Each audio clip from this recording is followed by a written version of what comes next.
Bom dia, o sol já nasceu lá na fazendinha. Acorda o bezerro e a galinha.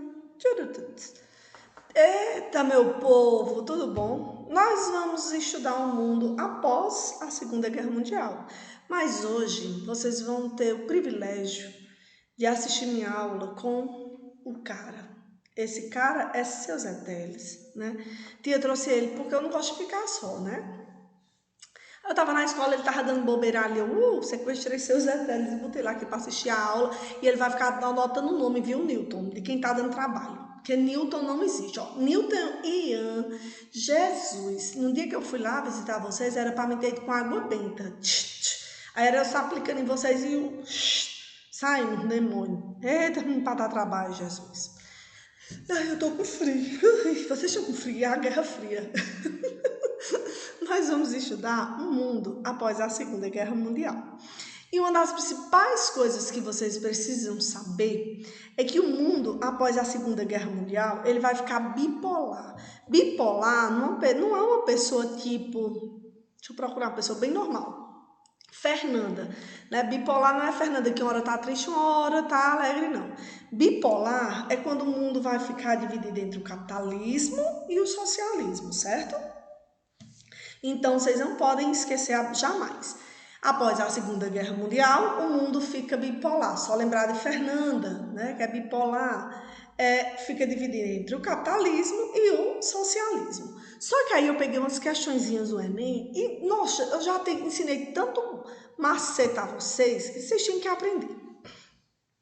Toda vida que vier uma questão que tem uma imagem, a primeira coisa que eu tenho que fazer, minha gente, é olhar a imagem.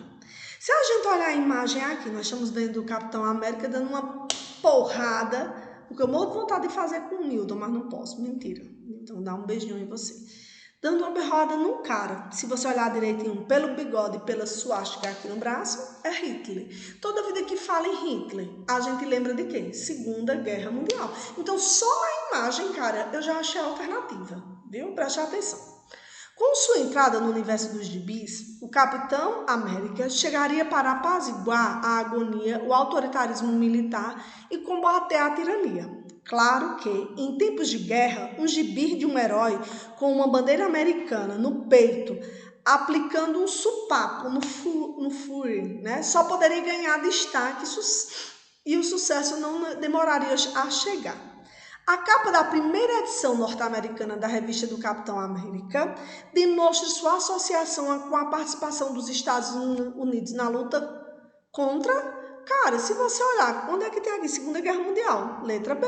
Os regimes totalitários da Segunda Guerra Mundial. B de beijinho doce que você tem. Então, é difícil? Não. Mas vocês estão guardando tic-tac para 2000 né? Não, meu filho, use, que é juízo. E inteligência é uma coisa que quanto mais a gente usa, mais se multiplica. Viu? Não vai guardando não, que não se multiplica não. Então, para você ver, né? Por exemplo, minha gente, o Capitão América, que é representando os Estados Unidos, né? Pode ver que toda a vestimenta dele, a roupa dele, é baseada na bandeira dos Estados Unidos. Ele surgiu para isso, para lutar contra os regimes totalitários, né? Para lutar contra aqueles caras que queriam governar de forma severa, né? Então, uma questão dessa é difícil? Não. Tá na apostila, uma questão dessa pode cair na prova? Sim. Aí a letra B de beijinho doce que você tem, né? Eu sei que Mendes Neto quer dizer que era a letra D de dedada, mas não é, viu, Mendes? É a letra B de beijinho doce que você tem. Então, vamos aí. Guerra Fria. Quando a gente pensa em Guerra Fria, a gente pensa que é uma guerra entre o gelo, né? Mas não é. É uma guerra ideológica entre o capitalismo e o socialismo, viu, seu Zé? Presta atenção. Letícia, tu se comporta que teu bisavô tá olhando tu aqui, viu? Se tu conversar mais andada, bichinho, pelo WhatsApp, ele vai dizer a teu pai. Então, presta a teu pai e a teu avô. Preste atenção. O que é a Guerra Fria? Foi uma luta ideológica entre o comunismo versus o capitalismo, entre o capitalismo e o socialismo, né? A fim de disputar a liderança mundial. ela foi representada pela União Soviética e os Estados Unidos. Então, toda vida, viu, seu Zé, que falar Guerra Fria. É uma guerra entre o capitalismo e o socialismo. Capitalismo, Estados Unidos, socialismo, União Soviética. Uma guerra ideológica. Não houve um conflito armado entre eles mesmos, não. Foi uma guerra de ideologia para ver quais países queriam aderir ao capitalismo ou ao socialismo.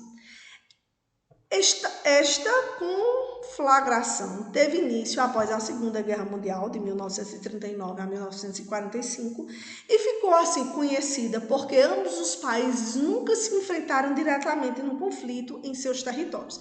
Como eu falei, uma guerra ideológica, fazer com que países ou vá aderir ao capitalismo ou vá aderir ao socialismo, né? Difícil? Não. Fácil igual a professora, né?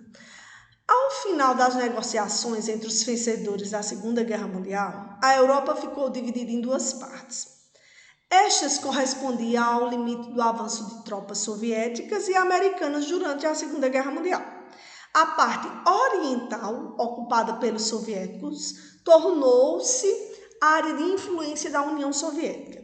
Em pouco tempo, os partidos comunistas locais, apoiados pela União Soviética, passaram a exercer o poder nesses países. Estabeleceram as chamadas democracias populares na Albânia, Romênia, Bulgária, Hungria, Polônia e Tchecoslovaquia.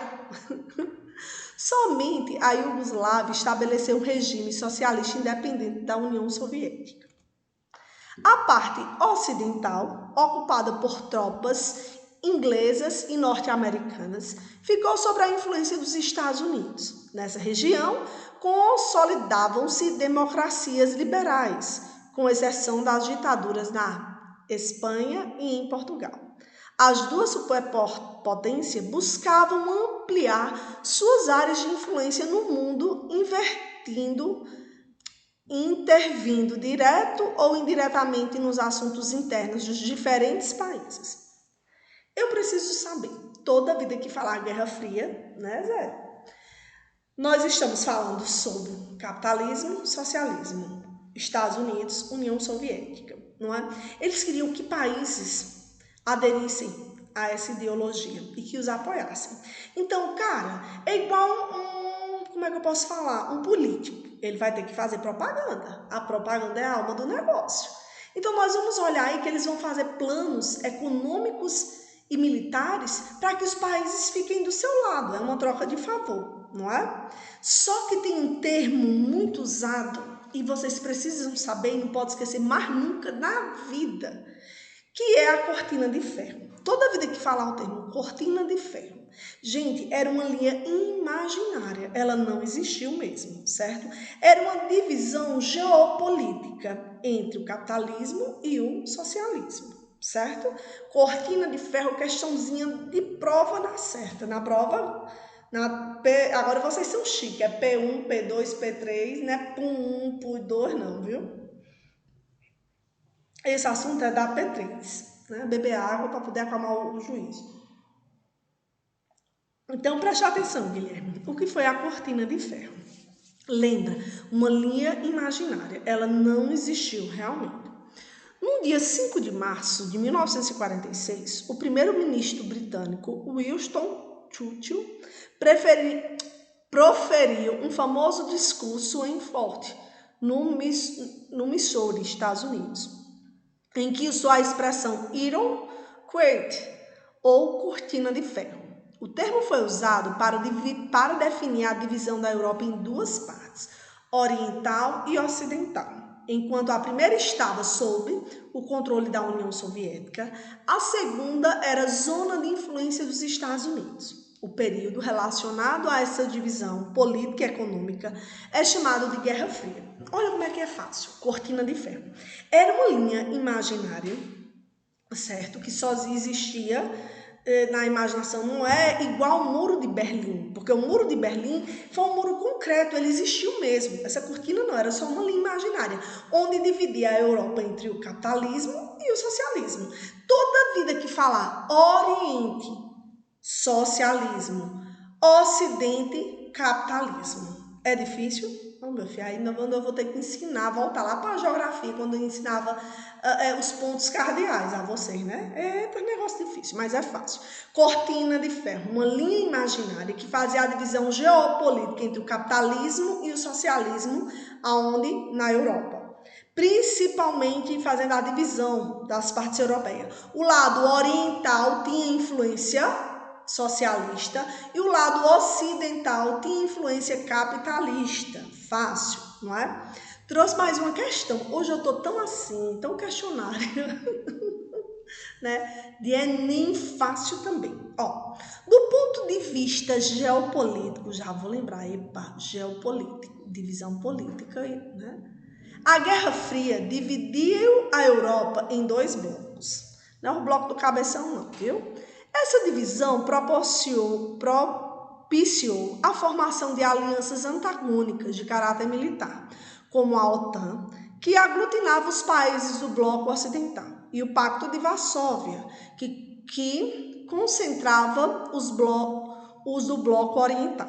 É importante destacar que na formação da OTAN estão presentes, além de países do oeste europeu, os Estados Unidos e o Canadá. Essa divisão histórica atingiu igualmente os âmbitos políticos e econômicos, que se refletia pela opção entre os modelos capitalistas e socialistas.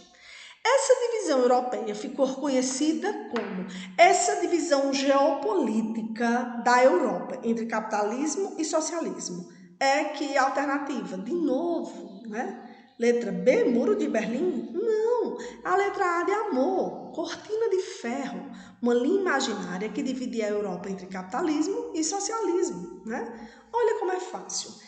Tem essa charge, galerinha, também, que ela é muito interessante, ela gosta muito de cair em questões para prova, né? Vai que ela cai, não, ela vai vir pregada, viu? Se preocupe não, viu? Saulinho, tia vai pregar ela não vai vir... Porque, no mínimo, Josafá e João Antônio tá tirando muito da minha cara, né? Então, vamos. Olha a charge. Meus votos de Feliz Natal para os povos do Ocidente. O Ocidente, toda vida que falar Ocidente, capitalismo. E os meus votos de Feliz Natal para os povos do Oriente. Toda vida que falar Oriente é o quê? Socialismo. Os do Oriente, bah, né? Ricocheteou na maldita cortina de ferro. O que é ricochetear? Bater e voltar, né? A cortina de ferro, minha gente, ela existiu mesmo? Não, ela era uma linha o quê? Imaginária. Mas ela está mostrando que ela fazia a divisão da Europa entre o capitalismo e o socialismo. Olha como é fácil, não é? O que acontece? Um bom político, ele precisa de apoio.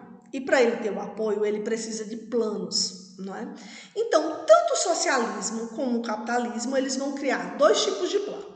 O plano econômico e o plano militar, que eram planos para divulgar e fazer com que os países ou aderissem ao capitalismo ou aderissem ao socialismo, né? Então, o plano dos Estados Unidos era o plano Marshall, plano econômico Estados Unidos, Marshall, plano econômico da União Soviética com o MECOM, né? Gente, eu busquei assim a maneira mais simples de vocês aprenderem, né? Para ficar mais fácil, né? Então, lembrando, tanto a União Soviética como os Estados Unidos, eles vão criar planos econômico e militar para fazer com que os países ou vá aderir para o capitalismo ou vá aderir para o socialismo. Os Estados Unidos, ele cria o plano Marshall, né? Os Estados Unidos defendiam que a recuperação econômica da Europa poderia travar o avanço comunista para o Ocidente. Os Estados Unidos lançam o Plano Marshall, Programa de Ajuda Econômica e Técnica, aos países europeus para relançar as suas economias e criar estabilidade econômica. Os países que aceitassem o plano aceitariam o controle e a fiscalização das suas economias por parte dos Estados Unidos. Era assim. O que foi que os Estados Unidos lançou?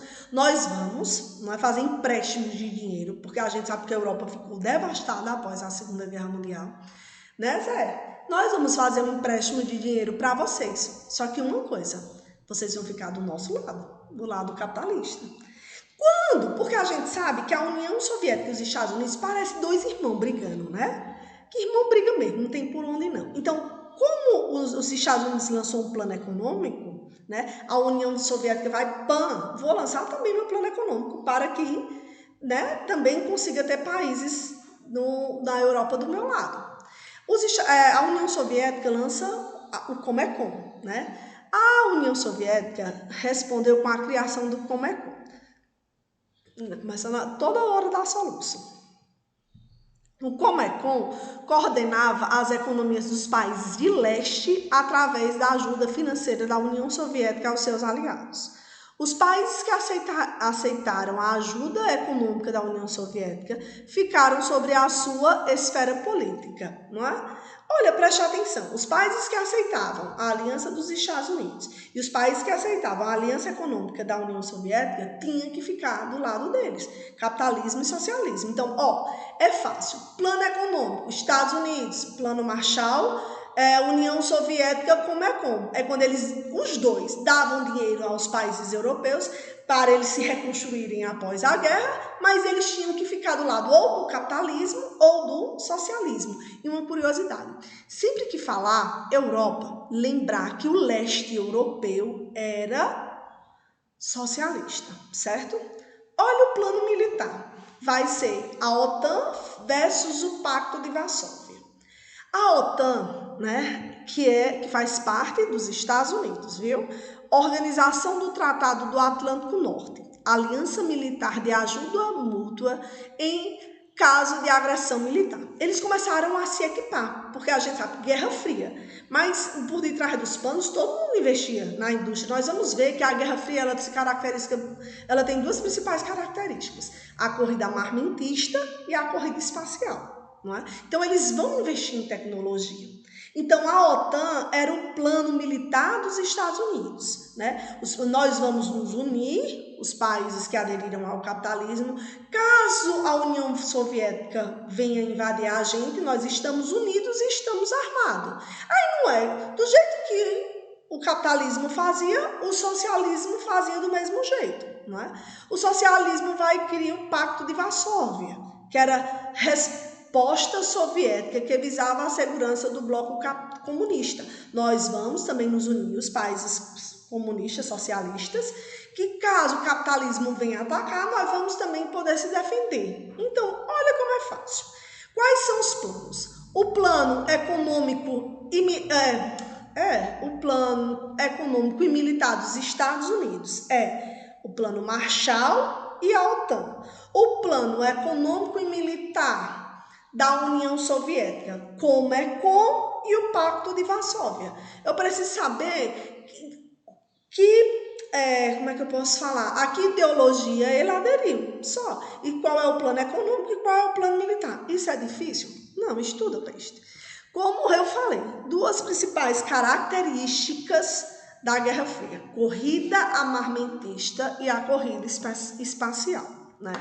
Corrida armamentista é a denominação da prática de nações rivais de acumular e melhorar o desempenho e a quantidade de armas em tempo de paz. Trata-se de um confronto político e ideológico que resulta no incentivo à pesquisa e no desenvolvimento de armas, bem como no aperfeiçoamento de táticas militares. Uma das principais características da corrida armamentista, né? Mas uma das principais características da Guerra Fria, que eu já falei para vocês e vou repetir, foi uma guerra ideológica. Mas por detrás dos panos, né, seu Zé, eles estavam investindo em armas, porque se precisasse guerrear, eles estavam preparados, né? Se fosse ter uma guerra realmente, né, de armas. Lembra, pessoal, que Hitler foi tão inteligente que a gente viu que na Guerra Civil Espanhola ele pega suas armas, né, ataca a cidade de Guernica para mostrar o quê? Que a Alemanha estava preparada e para testar suas armas. Então, tanto os Estados Unidos como a União Soviética, eles estavam investindo em armas. Né? Caso fosse ocorrer um conflito realmente, né, de armas entre eles, eles estavam preparados. Só que também, além da corrida armamentista, houve a corrida espacial, questão de prova. Principais características Guerra Fria, corrida armamentista e corrida espacial. Olha que interessante.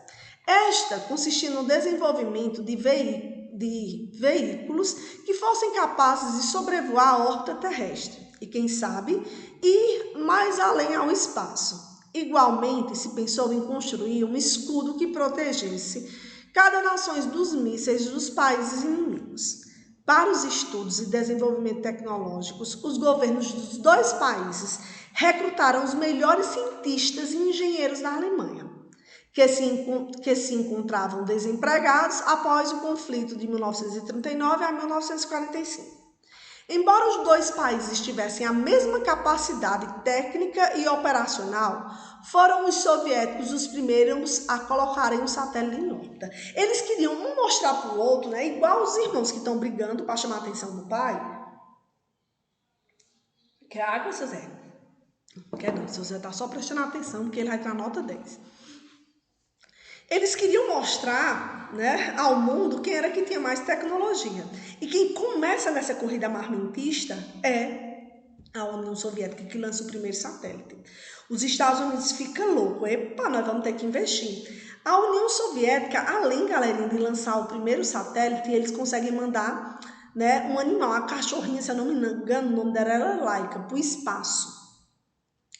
E a cachorrinha até hoje está latindo lá no espaço, né? Os restos mortais dela. Os Estados Unidos, para mostrar ao mundo o seu poder espacial, lança o homem, né? O homem vai a... onde? Nos Estados Unidos. O homem vai à Lua. E a gente vê que até hoje tem teorias, né? Que fala que o quê? Que nunca realmente foi uma armação, que os Estados Unidos nunca conseguiu realmente, que tal, mas isso aí é briga deles, né? E assim vai. Como eu falei que a cortina de ferro era uma linha imaginária, nós vamos ver, né, que nunca existiu mesmo, era só uma linha imaginária dividindo a Europa entre o capitalismo e o socialismo. Nós vamos ver que realmente existiu uma divisão concreta, né? Ixi, Maria, tremia a mesa todinha. Uma coisa concreta, o maior símbolo da Guerra Fria, que é o Muro de Berlim, né? Vamos observar. O Muro de Berlim foi construído em 13 de agosto de 1961 e só seria derrubado 28 anos depois, em 9 de novembro de 1989. O Muro de Berlim dividiu a cidade de Berlim em duas, a fim de evitar a emigração da população de Berlim Oriental para o lado ocidental. Desta maneira, entre 1961 e 1989, a cidade ficou dividida em duas zonas distintas: Berlim Ocidental, Berlim Oriental, né? A gente sabe que a Alemanha, quando eles perdem a guerra, os principais países vão dividir ele em 4 zonas de influência, né? Fica a União Soviética, Estados Unidos, França e Inglaterra. Se você observar, França, Inglaterra e Estados Unidos estão juntas, né? Então eles têm mais território. E a União Soviética ficou sozinha. O que acontece? A União Soviética, a gente pensa assim, que quem constrói o Muro de Berlim é o lado capitalista, que não queria que ninguém fosse para o lado dele, não, minha gente. Quem construiu o Muro de Berlim é o lado socialista, porque eles viam muitas pessoas do seu lado, que era o Oriente, fugir para o outro lado, que era o Ocidente. Então, toda vida que falar Berlim Oriental, socialista, Berlim Ocidental, capitalista, viu? Com o fim da Segunda Guerra Mundial, os principais vencedores, Inglaterra, Estados Unidos, França e União Soviética, ocuparam a Alemanha derrotada. Os 3 primeiros países possuíam o mesmo alinhamento político, ou seja, capitalista. Assim, criaram a zona tripartida, algo que não agradou a Stalin, pois deixava ameaçado o território ocupado pela União Soviética. Então, era 3 contra 1. Em 1948, Stalin decreta o bloqueio de Berlim, um cerco pacífico que impedia a chegada de suprimentos à Alemanha, pela terra e pelos rios. Ele quis barrar a chegada de suprimentos para o lado ocidental, certo? A União Soviética é o lado oriental. A resposta dos Estados Unidos e da Inglaterra foram utilizar aviões para garantir o abastecimento da cidade e o transporte de pessoas, né? O cerco foi interrompido em 13 de maio de 1949 e os aliados permaneceram em Berlim. Igualmente, no dia 3 do mesmo mês, criaram a República Federal Alemã, impedindo que Stalin se apoderasse de todo o território alemão. Por sua parte, a União Soviética decreta a criação da República Democrática Alemã, a Alemanha Oriental, em 7 de outubro de 1949. O Muro de Berlim. Se a Alemanha sofreu como um todo com essa divisão, a cidade de Berlim foi o pior. A antiga capital estava em pleno território ocupado pelos soviéticos e foi cortada literalmente em 2 pedaços. Eles dividiram Berlim entre o capitalismo e o socialismo. As fugas da opção oriental para o ocidente eram corriqueiras antes de 1960. Cerca de 2.000 pessoas evadiam diretamente, tendo em vista as melhores condições de vida no lado capitalista. As pessoas fugiam do lado socialista para o lado capitalista, onde tinha mais progresso, não é? Então, lembrando, o lado socialista não vai aceitar isso, então eles vão construir o Muro de Berlim. Primeiro eles fazem uma cerca, a cerca ainda facilita, né, pessoal, você fugir de um lado para o outro, então depois eles vão construir um muro imenso mesmo, certo? Em 1961, a fim de evitar mais fugas, Walter não sei quem decreta um novo bloqueio ao livre trânsito das forças armadas entre os 2 lados da cidade de Berlim. Walter ocupava o posto de secretário-geral do Partido Comunista da República Democrática Alemã. Assim, em 13 de agosto de 1961, é iniciada a construção de um grande muro que se tornaria o símbolo máximo da Guerra Fria. Já no plano cotidiano, milhares de famílias se viram afetadas, pois muitos parentes e amigos ficaram de lados opostos e sem possibilidade de encontrar-se. Cara, o muro é construído, dividindo o Oriente e o Ocidente, o capitalismo e o socialismo, né? Famílias ficaram sem se ver durante 28 anos. Que a gente sabe que não é a tecnologia hoje que a gente tem. No começo, quando o muro ainda era baixinho, era uma mãe levando. Tem muitas imagens de mãe levando e mostrando para o outro lado o filho, não é? Só que aí, como todo mundo queria sair do lado capitalista e ir para o lado socialista, eles construíram essa barreira. E esse muro, ele era um muro que era vigiado 24 horas. A ordem é, chegou próximo ao muro, pode ser criança, mulher, idoso, quem for. Pode tacar bala. Porque a ordem era o quê? Barrar, né, as pessoas fugirem do lado oriental para o lado ocidental. Então, o que é que eu posso falar? O Muro de Berlim é o símbolo mesmo, ele existiu, concreto, da divisão entre o capitalismo e o socialismo. Deu para entender? Seu Zé tá só prestando atenção, aqui anotando o nome de quem está dando trabalho em casa para ele mandar para o pai, viu? Os Estados Unidos, né, que eles queriam muito barrar o avanço socialista, eles chamavam muito o jugo vermelho. Eles criam um termo chamado de macatismo. Macatismo é a expressão derivada do inglês que corresponde a um período histórico dos Estados Unidos. Foi caracterizado pela intensa de repressão e perseguição política, baseado em métodos de censura e difamação pela prática de acusação e traição ou subversão publicada sem evidências, mas com um grande impacto negativo na vida dos denunciados. Com efeito, a denominação tem sua origem num expoente chamado da caça às bruxas. O Senado republicano Joseph McQuaid, autor de projetos de lei anticomunista e orador enfurecido no Congresso. O macatismo era a caça às bruxas nos Estados Unidos. Aquele estadunidense que queria o socialismo e que ficava espionando coisas do capitalismo para mandar para o socialismo, ele era considerado um traidor. Esse casal aí foi o primeiro casal civil executado, porque eles traíram os Estados Unidos, eles davam informação para a União Soviética. Então, o macartismo era procurar dentro dos Estados Unidos as pessoas que queriam o socialismo e essas pessoas tinham que ser silenciadas, não é? Então, era uma censura. Eles queriam barrar o avanço socialista na América, né? A ONU, a gente sabe que a Organização das Nações Unidas, né? Ela é um órgão internacional criado em 27 de outubro de 1945, após a Segunda Guerra Mundial. A finalidade do órgão é manter a paz e a segurança internacional, bem como desenvolver a cooperação entre os povos. Todo mundo sabe que a ONU surgiu para substituir a Liga das Nações, que não deu certo, que não evitou a Segunda Guerra Mundial. Ela busca solucionar os problemas sociais, humanitários, culturais e econômicos, promovendo respeito às liberdades fundamentais e aos direitos humanos, não é? Então, galerinha, ai, cansei. Cansou, esse assunto da Guerra Fria é ótimo, mas é puxado. Um cheiro e até a próxima aula.